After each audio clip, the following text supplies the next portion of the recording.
अस्सलाम वालेकुम friends, welcome back to next reaction. आज हम जिस वीडियो पे रिएक्ट करने वाले हैं वो उसका टाइटल है आईएनएस विक्रांत। इंडिया ने अपना थर्ड एयरक्राफ्ट कैरियर लॉन्च कर दिया है और वो भी टोटली मेड इन इंडिया। और कल की डेट में ही ये लॉन्च हुआ है, तो काफ़ी ज़्यादा हम लोगों को रिक्वेस्ट भी कल से आ रही थी कि आप आईएनएस विक्रांत पे रिएक्शन दें, तो हम लोगों का रिएक्शन भी आपके लिए हाजिर है। और इस वीडियो का जो ओरिजिनल लिंक होगा वो भी टॉप ऑफ द डिस्क्रिप्शन में होगा, तो प्लीज़ उसको भी चेकआउट कर लीजिएगा। और अगर आप हमारे चैनल पर नए हैं तो प्लीज़ चैनल को सब्सक्राइब कर लें, बेल आइकन के बटन को ज़रूर प्रेस कीजिएगा। और चलते हैं इस वीडियो की तरफ और जानते हैं ज़्यादा आईएनएस विक्रांत के बारे में डिटेल से, कि इसको बनाया कैसे, कब से बनाना शुरू किया, और सारी डिटेल इसमें मौजूद होगी। चल के देखते हैं। Let's start. आईएनएस विक्रांत हमारे देश का सबसे बड़ा वॉरशिप जो आज तक हमने बनाया है, हमारे देश का पहला indigenously designed and build aircraft carrier जो कि इंडियन नेवी के लिए बनाया गया है। आज हम उस एलीट क्लब ऑफ नेशंस में शामिल हो चुके हैं जो 40,000 टन का एक बड़ा यूएस, रशिया, फ्रांस डिजाइन कर सकता है, 40,000 टन है और उसे पानी में छोड़ सकता है। सैटेलाइट्स हमने स्पेस में भेजे हैं, मार्स तक भेजे हैं, लेकिन आज हमने अपनी नेवल कैपेसिटी भी दिखा दी है। बहुत सारे एक्सपर्ट्स मानते हैं कि आज इंडिया ट्रूली एक ब्लू वाटर नेवी बनने के कगार पर है। माने वो वाली नेवी जिसके पास ऐसे युद्धपोत हो, ऐसे शिप्स हो जो डीप सी पर जाकर देश का परचम फहरा सके। लेकिन उधर आज इतना बड़ा एक डेवलपमेंट हुआ है जब एक इंटरनेशनल डिबेट चल रहा है कि वर्ल्ड वॉर 2 में जैसे मैसिव गनशिप्स आउटडेटेड हो गई हैं, वैसे ही क्या एयरक्राफ्ट कैरियर्स का भी अंत होने वाला है। एयरक्राफ्ट कैरियर को स्पॉट करना काफ़ी आसान होता है, कोई भी सैटेलाइट उसे देख सकती है और उसे मार गिराना, माने उसको डुबाना भी आज बहुत आसान हो गया है। बताऊंगा कैसे। तो देशभक्त पे एक तरफ लोग कह रहे हैं कि ये एक ऑसम फीट है, दूसरी तरफ एक ऑब्सोलीट होने का डिबेट भी चल रहा है। दोनों तरफ के तथ्य आपको बताएंगे और आपको थोड़ा सोचने पर मजबूर करेंगे कि आज जो हुआ है वो ऑसम है या ऑब्सोलीट। नेता टाइप आधा काम मत करो, बड़ा डिफरेंट एंगल सब्सक्राइब के साथ साथ बेल आइकॉन भी दबाओ। पहले ऑब्वियसली ऑसम से शुरू करते हैं और कुछ आंकड़े शायद आपने अभी मीडिया पर भी सुने होंगे। 262 metres long, 62 metres wide Vikrant, 43,000 tons when fully loaded. इतना बड़ा भारी शिप है, तब भी speeds of 28 knots about 52 kilometres achieve कर सकता है। और सबसे इंपॉर्टेंट एंड्योरेंस 7,500 नॉटिकल माइल्स तक दूर दूर तक जा सकता है, डीप सी पर जा सकता है और हमारी देश की रक्षा कर सकता है। 20,000 करोड़ की लागत से बनने वाला 1,000 इसको मैन करेंगे, इसको शिप करेंगे और इसमें करीबन 30 एयरक्राफ्ट तक आ सकती हैं। कॉम्बिनेशन आप लगा लीजिए, हेलीकॉप्टर्स, फाइटर जेट्स वगैरह वगैरह।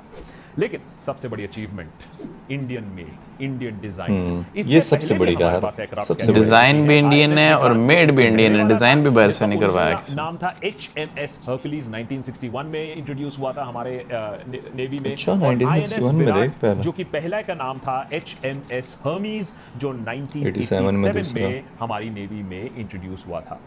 सबसे इंपॉर्टेंट चीज इसमें टेक्नोलॉजी नहीं है, इसमें स्टील है। जी हाँ, सुनने में बड़ा आसान लगता है, लेकिन इस वॉरशिप को बनाने के लिए 20,000 टन से ज्यादा वॉरशिप ग्रेड स्टील का यूज हुआ है। और ये किसने बनाया है? Navy in partnership with DRDO, in partnership with steel authority of India. 21,500 ton of special grade steel. इसमें इतना स्पेशल क्या है? इस वॉरशिप स्टील का काम यह है कि ये एक स्पेशलिटी मेटल होता है, एक स्पेशल प्रोसेस से बनता है। इसको हार्ड भी होना होता है, इसको टफ भी होना होता है, लेकिन इसको फ्लेक्सिबल भी होना होता है। आप सोचिए, -60 डिग्री सेल्सियस का ये टेम्परेचर आराम से ले सकता है। नॉर्मल अगर स्टील होता तो तब तक वो मेटल प्लेट शैटर कर चुका होता। उसके ऊपर मैरीटाइम वर्किंग एनवायरनमेंट, माने सालों दशकों तक आपको करोजन प्रिवेंट करना है इस स्पेशल स्टील के ऊपर। लेकिन आज हमने ये युद्धपोत, ये एयरक्राफ्ट कैरियर लॉन्च तो कर दिया, लेकिन ये ऑलरेडी काफी डिलेड रहा है और इसीलिए बात हो रही है कि कितना डिले और कितना ऑब्सोलीट है ये। 7 साल आप लगा लीजिए डिले हो चुका है, 6 टाइम प्राइस ओवररन हो चुका है। ओरिजिनल सोचिए 2003 में ये प्रोजेक्ट सैंक्शन किया गया था 3,216 करोड़। वो 2003 से लेकर 2021 तक ऑलरेडी 20,000 करोड़ बन चुका है और अभी भी 2-3 साल बाकी हैं इसको फुली ऑपरेशनल होने में। इस टाइप ऑफ एयरक्राफ्ट कैरियर कहते हैं short take off barrier arrested recovery carrier, माने स्ट्रोबार। लेकिन इसमें जो मेन कंपोनेंट है, इसका जो ऑफेंसिव कैपेबिलिटी है, वो है इसका एविएशन फ्लाइट कॉम्प्लेक्स या AFC जिसे कहते हैं। और ये कॉम्बैक्ट आर्म है आपके युद्धपोत का। ये आपका फ्रंटल एग्रेसिव पोर्शन है जिससे आप जाकर स्ट्राइक करोगे। तो आज जो हुआ है, एक स्ट्रक्चरली साउंड कैरियर को सी गोइंग वर्दी डिक्लेयर कर दिया गया है, उसको लॉन्च कर दिया गया है, लेकिन ऑपरेशनली इसको एक फ्लोटिंग एयरबेस, माने आप मान लीजिए एक फ्लोटिंग फोर्ट्रेस बनाने के लिए आपको फाइटर्स लॉन्च करने, रिकवर करने हैं, अपने डिफेंसिव कैपेबिलिटीज दिखाने हैं, वो अभी तक हुआ नहीं है। क्यों? AFC जो सप्लाई हो रहा है ये रशिया के निएव्स्की डिजाइन ब्यूरो ने बनाया है और वो उसको सप्लाई करने की बात थी, लेकिन रिकरिंग डिलेज वहां से हो गई है क्योंकि हमें ऑब्वियसली एक बिस्पोक डिजाइन चाहिए, हमारे रिक्वायरमेंट्स के अंडर चाहिए, जो कि बनाने में उनको काफी वक्त लग गया। उसके ऊपर कॉस्ट वाली इश्यूज हैं, उस पर खींचातानी चल रही है और ये जो नेवल सोर्सेज कह रहे हैं कि ये एंड ऑफ 2023 से पहले ये सारी चीजें इन्वॉल्व नहीं होंगी। तो 2003 में सैंक्शन की गई एयरक्राफ्ट कैरियर 2023 के एंड में ही जाएगी, तो सोचिए कितना ज्यादा टाइम लगता है इसे बनाने में। उसके ऊपर यूएस लेड सैंक्शंस तो रशिया पर है ही, जिसके वजह से इसका इंस्टॉलेशन और भी देर हो सकता है। कोई कॉन्क्रीट टाइमलाइन नहीं है कि हमारा विक्रांत कब बैटल रेडी होगा। अभी सी वर्दी है, अभी बैटल रेडी डिप्लॉयबल प्लेटफॉर्म नहीं है।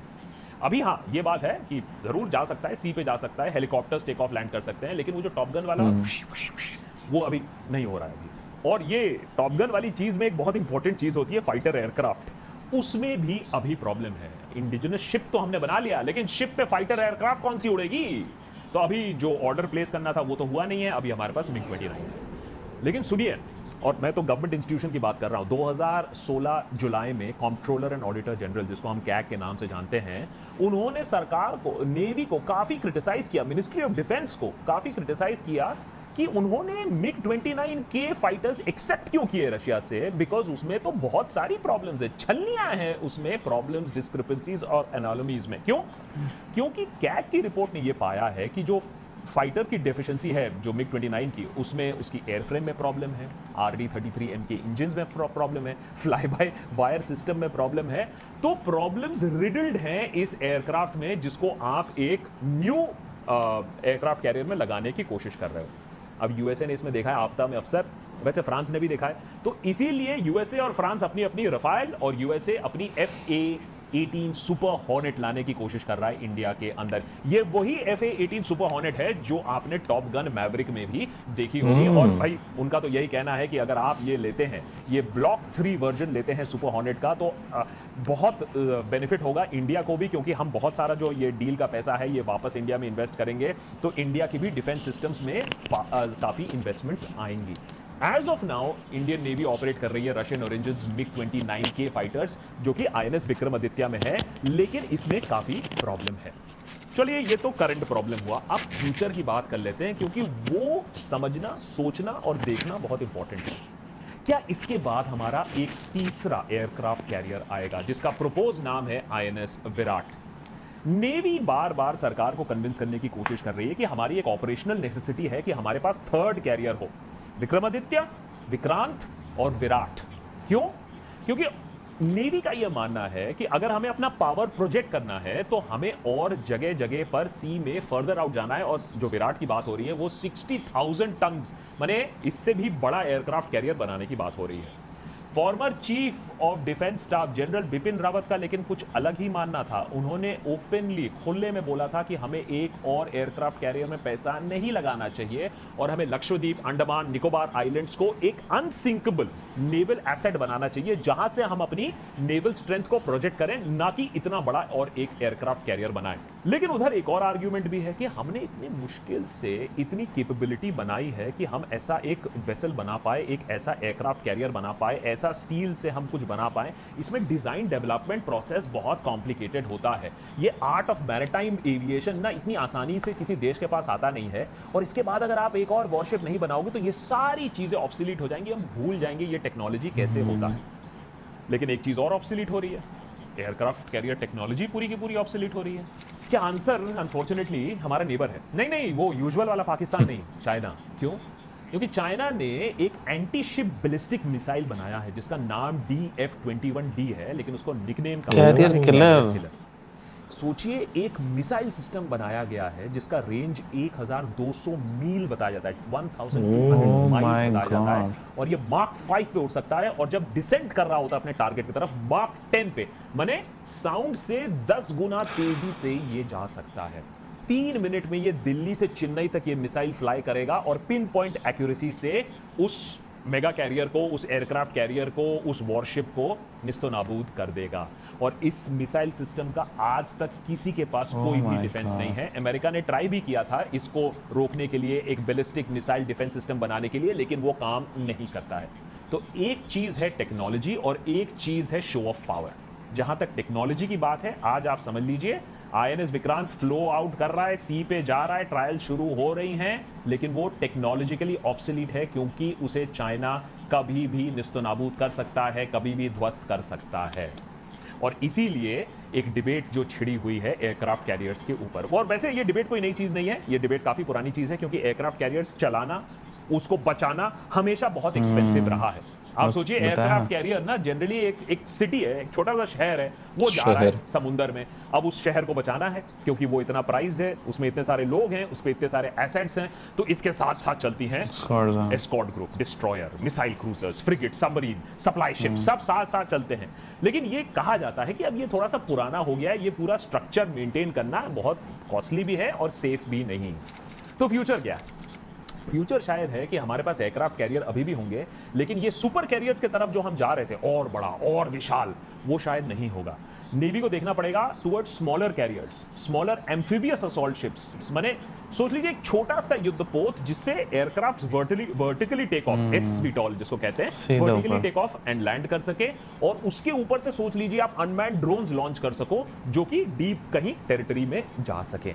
और एक और चीज कहा जा रहा है कि हमें रिकंसिडर करना होगा एक पुराना डिजाइन, सबमर्सिबल एयरक्राफ्ट कैरियर। सोच लीजिए एक सबमरीन लेकिन जिसके ऊपर से एयरक्राफ्ट टेक ऑफ कर सके, क्योंकि एक बार एयरक्राफ्ट उससे टेक ऑफ करेगी, वो सबमरीन फिर नीचे जाके या हाइपरसोनिक मिसाइल वगैरह से अंडर सी वो बच सके। इंडिया को भी ये देखना पड़ेगा कि ये बिग इज ब्यूटीफुल छोड़कर हमें ब्रह्मोस जैसे प्रोजेक्ट पर और ज्यादा अटेंशन देना पड़ेगा। हमें अपने बैलिस्टिक डिफेंस मिसाइल शील्ड के ऊपर और काम करना पड़ेगा। अभी हम रशिया से S-400 ला रहे हैं, लेकिन हमें अपना डिफेंस सिस्टम बनाना पड़ेगा।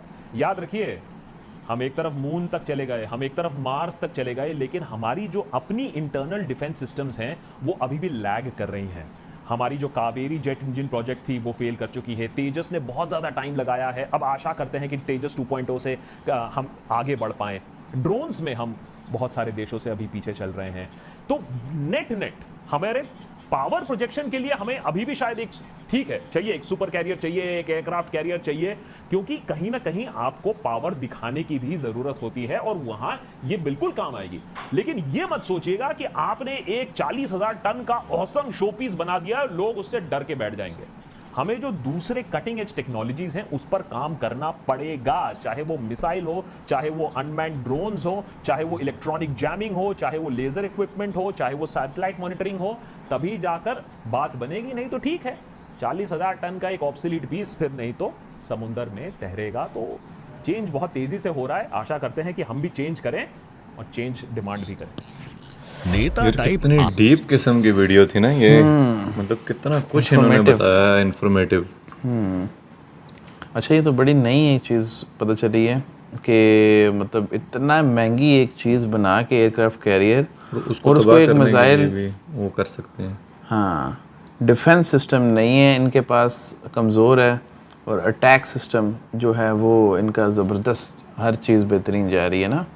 लेकिन सबसे बड़ी बात यह है ना कि मतलब इतनी बड़ी उन्होंने वो बनाई है, 40,000 टन। ये मतलब कोई छोटी चीज़ नहीं है यार, ये एक बला है। वो क्या, जिस तरह कहा नहीं है कि एक शहर पूरा मान लो कि समुंदर में जा रहा है और उसके साथ पूरी एक वो ग्रुप जा रहा होता है सबमरीन्स का और डिफरेंट उनका, जैसे ऐसे ही है ना, जैसे प्राइम मिनिस्टर की सिक्योरिटी जा रही है और उसकी सिक्योरिटी जा रही है और उसमें कितने ज़्यादा लोग और क्या कुछ। और इसमें ये स्टील का मैंने सुन के तो मेरे तो होश उड़ गए कि वो स्टील भी ऐसा स्टील नहीं है, वो ख़ास किस्म का वो स्टील है कि जो कि -60 डिग्री पर भी देख सर्वाइव करेगा और फ्लेक्सिबिलिटी है उसमें और मजबूत भी बहुत है। और स्टील तकरीबन 25-26 हज़ार टन तो वो लगा है स्टील का। मेरे ख्याल में ना उसकी स्टील का ना वो मसले मेरे ख्याल में नहीं होते होंगे ना, जैसे शिप्स का नॉर्मली ये होता है कि जो मेटल की बनती है उसकी आयरन की बनती है ना, उसकी फिर ज़्यादा बहुत ज़्यादा पेंट होता है उस पर, मतलब इतनी लेयर उस पर जो है ना खाली पेंट की होती है, मतलब हर टाइम उस पर पेंट हो रहा होता है और पेंट कर के इतनी मोटी लेयर तो उसके खाली पेंट की जंग से बचाने के लिए। तो मेरे हमें स्टील में तो वो प्रॉब्लम होगी नहीं ना, जब इतनी महंगी चीज़ बना रहे हैं तो रस्ट वगैरह का चक्कर, हाँ रस्ट वगैरह का चक्कर नहीं होगा ना उस पर स्टील पे। चलो जी, ज़बरदस्त किस्म की वीडियो थी ये, जिसमें इतना कुछ जानने को मिला कि वो और अच्छा उन्होंने बताया भी बड़े मज़े से है ना, फ्यूचर के उन्होंने प्लान्स भी जिस तरीके से वो छोटी वो बताई हैं कि एक इस तरह का बनाएं, छोटे मॉडल्स बनाएं सबमरीन टाइप के। सबमरीन वाला तो मुझे बड़ा ज़बरदस्त आइडिया लगा है कि मतलब उस टाइप का हो एयरक्राफ्ट, दोबारा वो करके नीचे चला जाए, अंदर चला जाए, पानी के अंदर चला जाए, तो उस मिसाइल से बच सकता है। लेकिन इसके अलावा भी इन्हें कोई सिस्टम उसका कराना चाहिए जो मिसाइल को डिफ्यूज़ कर ले, कुछ इस तरह कर ले कि वो फ्यूचर में जिस तरह तेज़ी से टेक्नोलॉजी बढ़ रही है यार, ये चीज़ें भी हो जाएंगी, कुछ ना कुछ बन जाएगा। देखना वो क्या कहते हैं कि पहले, लेकिन अभी उसका हल अमेरिका भी नहीं निकाल सका, उसका तोड़ जो चाइना ने बनाया। चाइनीज वैसे हैं बड़े तेज़ है ना, लेकिन उसमें एक चीज़ होती है ना कासिम, वो यूज़ करना एक अलग चीज़ है, ये वो उनकी बात ठीक है, एक पावर वो करना अलग चीज़ है और एक उसको यूज़ करना ये एक अलग चीज़ है। शो ऑफ तो होना चाहिए ना। अब वही बात है कि एटम बम यूज़ तो कोई भी नहीं होता, लेकिन होना भी नहीं चाहिए। लेकिन ये किस चीज़ के लिए होता है कि बंदा कहे कि यार मेरे पास गन पड़ी हुई है, अगर कोई आएगा मुझे कुछ कहेगा तो मेरे पास लास्ट एक चांस है कि मैं वैसे अपने आप को क्या कहते हैं सेल्फ डिफेंस के लिए, सेल्फ डिफेंस के लिए ऐसे ही है घर में जैसे लोग रखते हैं, तो वो जाहिर सी बात है उस पर कोई हाथ भी नहीं ना डालता। जिसके पास इतनी ज़्यादा पावर हो तो उसके ऊपर कोई हाथ नहीं डालता कि यार इसके पास इतनी टेक्नोलॉजी है, इतनी चीज़ें हैं। तो गाइस हम लोगों को तो ये वीडियो बहुत ज़्यादा अच्छी लगी। अगर आप लोगों को अच्छी लगी हो तो प्लीज़ वीडियो को लाइक कर दें, चैनल को सब्सक्राइब कर दें और बेल आइकन के बटन को ज़रूर प्रेस कर दीजिए ताकि हर नई आने वाली वीडियो आपको जल्द से जल्द मिल सके। Thank you so much, take care. आपसे नेक्स्ट वीडियो में, टेक केयर।